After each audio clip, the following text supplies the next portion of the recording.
A 1, a 2, a 3, a 4.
yóò ṣe. Máyọ̀wá ọwọ́ ẹ̀ ò ní rọ. Mi ò ní white. Ẹni ẹlẹ́ni ò ní gbà ṣe ẹ ṣe. AlujoHymn fusion with Segun Oluwayomi. Mo dàbí ọmọ 16 years. Àbí mo parọ́ sà. Ẹ̀yin Olúwa lógo. Fàájì ní tòní. Olúwa ló ṣe yí ènìyàn kan o, kò lè bàjẹ́. Ẹ má jò fast jò, gẹ̀lẹ́kẹ̀ la ṣe lónìí. Olúwa ló ṣe yí ènìyàn kan o, kò lè bàjẹ́ o.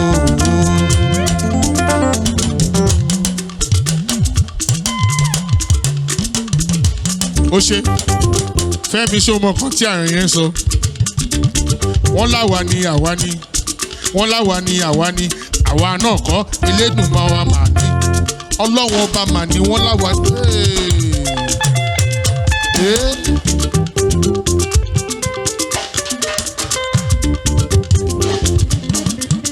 Sórí lónìí a máa yin Ọlọ́run a dẹ̀ máa fi àdúrà sí i.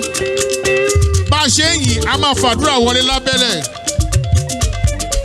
Gbẹ̀ngà ó ṣàṣe ti rí o.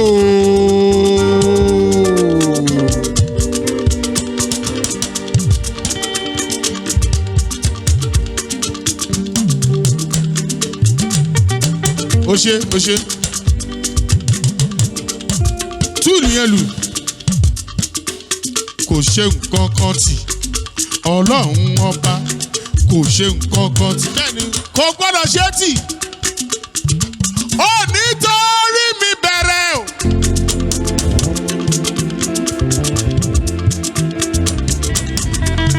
Ẹ̀mí àwọn wòlíì.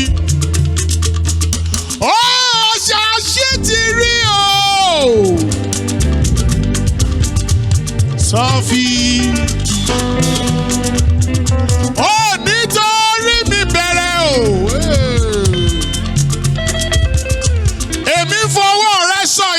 Sọyà. Ìwọ lọba láṣẹ pé mo dẹ̀ ń fọwọ́ rẹ sọ̀yà. Ẹ̀rù jẹjẹrẹ tí o kú. Gbẹ̀ngà.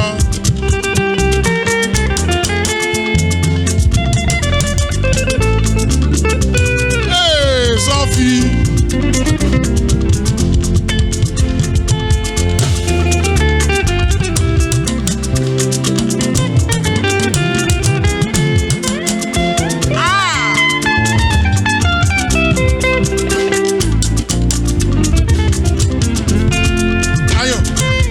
Ẹni tó ṣe bí ọba lórí ayé mi o.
Ayọ̀ ìgbàlà ń pa mí. Orí ṣeun bó ṣe ń wò mí. Ayọ̀ ìgbàlà ń pa mí. Èròjà yìn Olúwa o. Èròjà yìn Olúwa o. Ọlọ́run alààyè. Èròjà yìn Olúwa o.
Òṣùbàrẹ̀rẹ̀, òṣùbàrẹ̀rẹ̀, òṣùbàrẹ̀rẹ̀,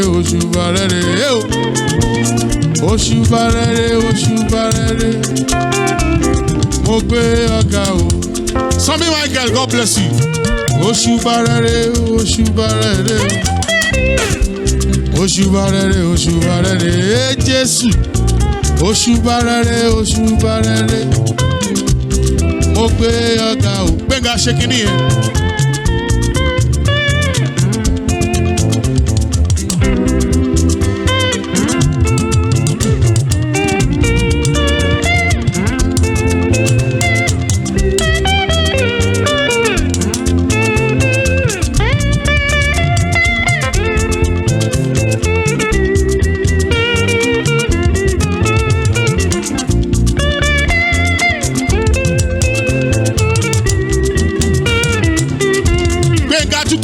Ṣe.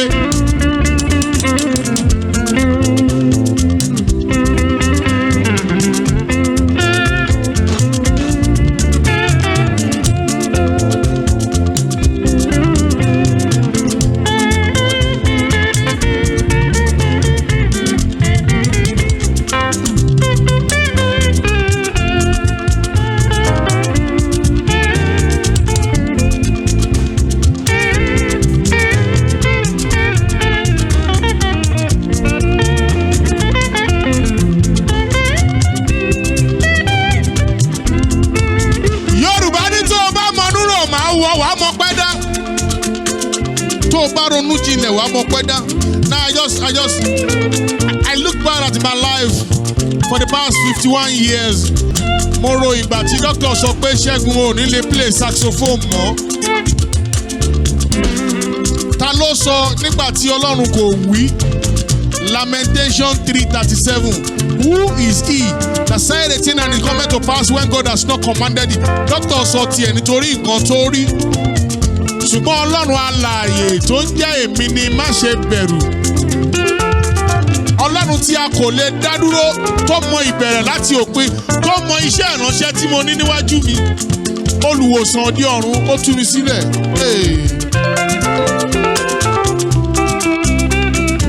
Olúwa ṣeun. Bàbá mo dúpẹ́ látọrí mi dé sàlẹ̀. Iṣẹ́ ọwọ́ rẹ ni o, bàbá mo dúpẹ́ o.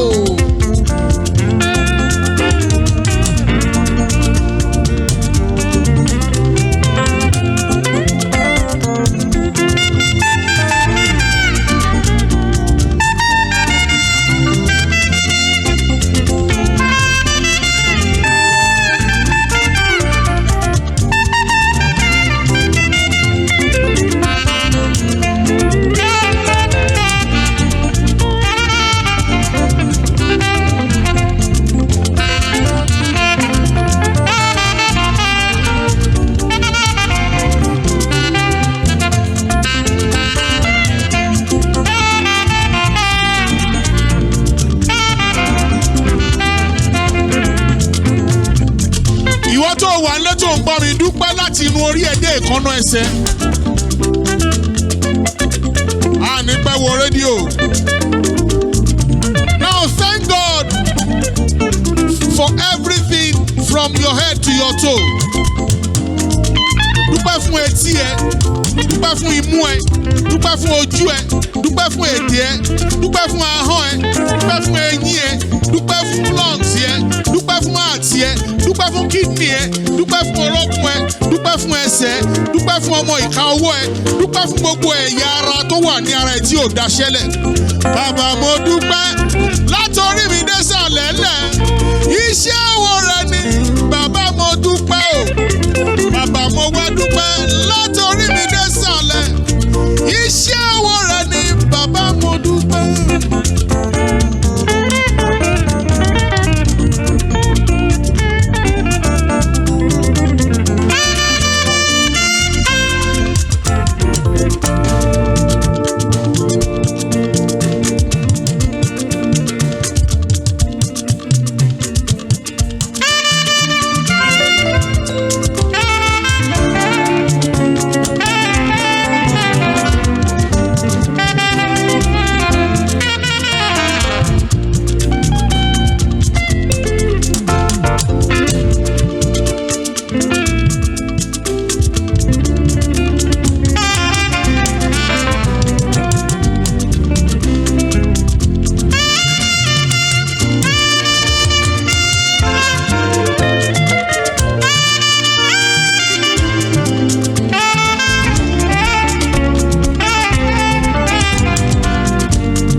107 FM. Dr. Olutayo Ambrose Shomide.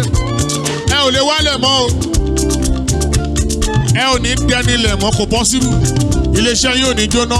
For everybody listening to us on radio, good evening. God bless you all in the name of the Lord Jesus Christ. This is AlujoHymn Fusion with Segun Oluwayomi. This God we are talking about has been so faithful. Ọlọ́run tí ò gbowó tí ò gbòbì. Ọpẹ́ ló ń gbà. Èjì àmàlà, èjì kọ́kọ́rẹ́ o, ọpẹ́ ló ń jẹ rẹ̀. Ọlọ́run ò gbowó kò gbòbì. Ọpẹ́ ló ń jẹ, òun ládẹ̀ ń fún. Kò gbowó kò gbòbì. Kò gbà nǹkan kan lọ́wọ́ mi. Kó tó dá mi sí o. Ìgbà nǹkan kan lọ́wọ́ mi.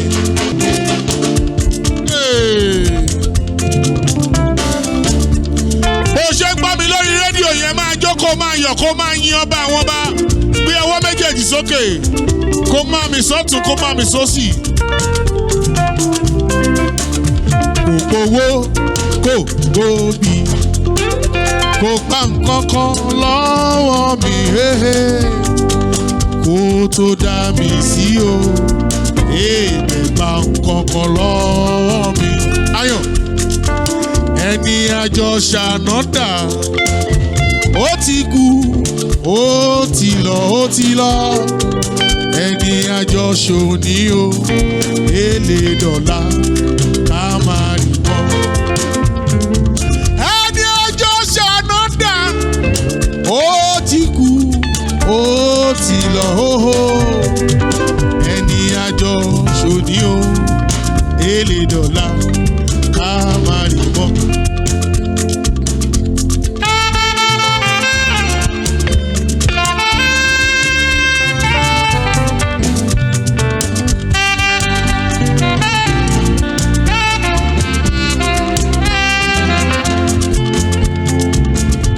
Kí ló ṣẹlẹ̀ lórí rédíò? Olúwa ṣe o. Samuel Joshua sí a olùtùnú àyàn bó ṣe lọ ní.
solo.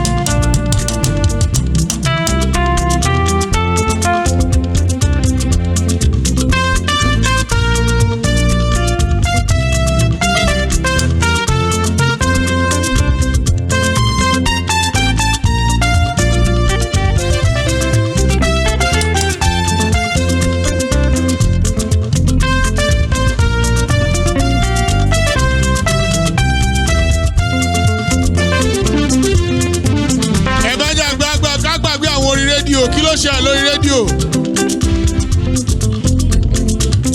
Untouch, Comfort, Mokolade, kọ́nà mi bá ṣú.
Kí ló tún ṣẹlẹ̀ lórí rédíò lórí Orísun? Àwo bọ́nà Olúkáyọ̀dé, aṣẹ́gun àti ajogún ni a jẹ́.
Kí ló tún ṣe lórí Orísun lórí Smiles Radio?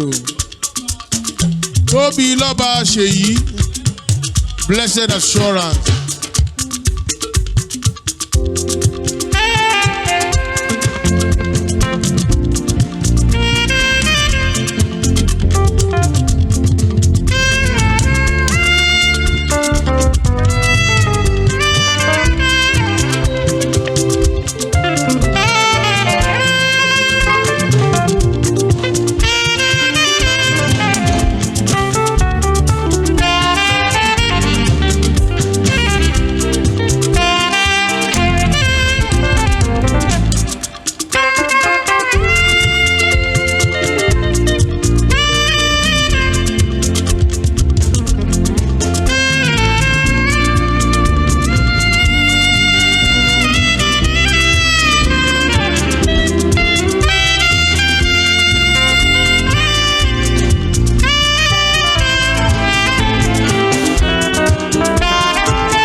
ló tún ṣẹlẹ̀ lórí Smiles Radio lórí Orísun?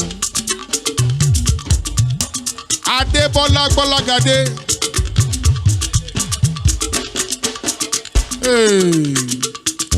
Mo gbéga o mo gbéga. Mo gbéga o mo gbéga. Ọba onílé ayọ̀ mo gbéga. Ọba ẹlẹ́rù níyì mo gbéga. Mo gbéga o mo gbéga. Mo gbéga o mo gbéga. Ọba onílé ayọ̀ mo gbéga o. Ọba ẹlẹ́rù níyì mo gbéga. Nígbà tí mo wà láyé èmi á yìn bàbá. Òkú ò lè yìn bàbá. Nígbà mọ̀gbà tí mo wà láyé èmi á yìn bàbá. Ẹni tí ò lè yìn bàbá kọ́ òkú gelete. Òkú gelete. Ẹni tó yín mú tí ò lè yìn bàbá òkú gelete. Ẹni tí ò ronú jinlẹ̀ pọ́lọ́hún ṣe òkú gelete. Ọba onílé ayọ̀ mo gbéga. Ọba ẹlẹ́rù níyì mo gbéga. Bí ẹ fi fèrè fọ́.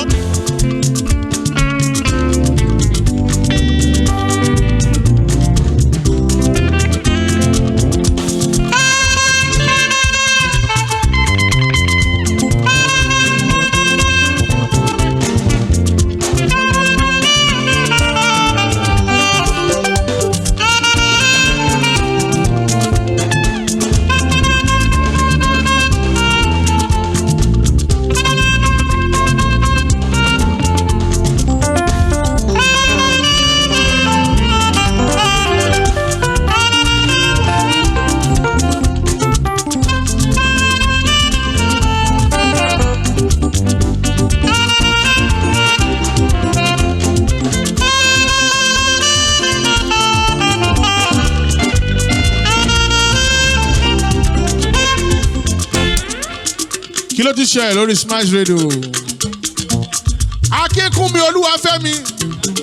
Ìjà dópin ogun sì tán orin ayọ̀ la ó máa kọ. Bẹ́ẹ̀ ni.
ṣe ń gbọ́ mi lórí Smiles Radio láti orí Orísun yẹn, Ọlọ́run sì máa dáhùn. Rótẹ̀jẹ̀ rẹ alágbára, rótẹ̀jẹ̀ rẹ Jésù ọba mímọ́ gbà mí lọ́wọ́ ogun ẹ̀jẹ̀. Tẹ̀jẹ̀ rẹ ní kóró, rótẹ̀jẹ̀ rẹ atóríṣe o, rótẹ̀jẹ̀ rẹ Jésù ọba mímọ́ gbà mí lọ́wọ́ ogun ẹ̀jẹ̀. Tẹ̀jẹ̀ rẹ ní kóró, tẹ̀jẹ̀ rẹ ní kóró, tẹ̀jẹ̀ rẹ ní kóró, tẹ̀jẹ̀ rẹ ní kóró, má ro tẹ̀ṣẹ̀ mi. Tí Ọlọ́run bá ń ṣàmì ẹ̀ṣẹ̀ kò sẹ́ni tó lè dúró. Tẹ̀jẹ̀ rẹ ní kóró, tẹ̀jẹ̀ rẹ ní kóró, tẹ̀jẹ̀ rẹ ní kóró, ṣáà má ro tẹ̀ṣẹ̀ mi. Olúwa rú ẹ̀jẹ̀ tí ó ta sílẹ̀ lórí òkè Káfárì kó fi wẹ ẹ̀ṣẹ̀ mi nù. Tẹ̀jẹ̀ rẹ ní kóró, tẹ̀jẹ̀ rẹ ní kóró sẹ́, tẹ̀jẹ̀ rẹ ní kóró, má ro tẹ̀ṣẹ̀ mi.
tó máa lọ gbé ọwọ́ méjèèjì sókè. Jésù olùtọ́jú gbogbo ènìyàn.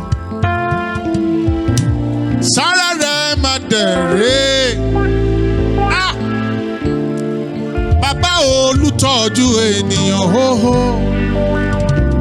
Sára rẹ̀ náà rẹ̀. Oṣù karùn-ún tá à ń wò yìí, month of grace, ohun gbogbo lẹ lè ṣe. Ohun gbogbo lẹ lè ṣe. Ohun gbogbo lẹ lè ṣe. Ọlọ́run ayérayé. Kò sóhun tẹ́ ẹ̀dẹ̀ lè ṣe. kò sóhun tẹ́ẹ̀dẹ̀ lè ṣe o. Ohun gbogbo lẹ lè ṣe Ọlọ́run ayérayé. Béèrè ohun kan ká tó wọ oṣù karùn-ún, mò ń béèrè tèmi o. Ohun gbogbo ló lè ṣe Olúwa jọ. Ohun gbogbo ló lè ṣe. Ohun gbogbo ló lè ṣe Ọlọ́run ayérayé. Kò sóhun tó dẹ̀ lè ṣe. Ayérayé kò sóhun tó lè ṣe. Ohun gbogbo ló lè ṣe Ọlọ́run ayérayé. Ọlọ́run á dáhùn nínú ayé ẹ lórúkọ Jésù. Á dá ọpẹ́ padà sọ́dọ̀ ẹni tó lọ́pẹ́. Àwa wá dá ọpẹ́ padà sọ́dọ̀ ẹni tó lọ́pẹ́. See you next week by God's grace. Sọ́dọ̀ ẹni tó lọ́pẹ́. Lẹ́ẹ̀kan sí, àwa wá dá ọpẹ́ padà sọ́dọ̀ ẹni tó lọ́pẹ́.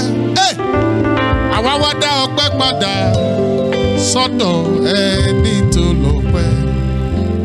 See you next week by God's grace. Ó dàbọ̀.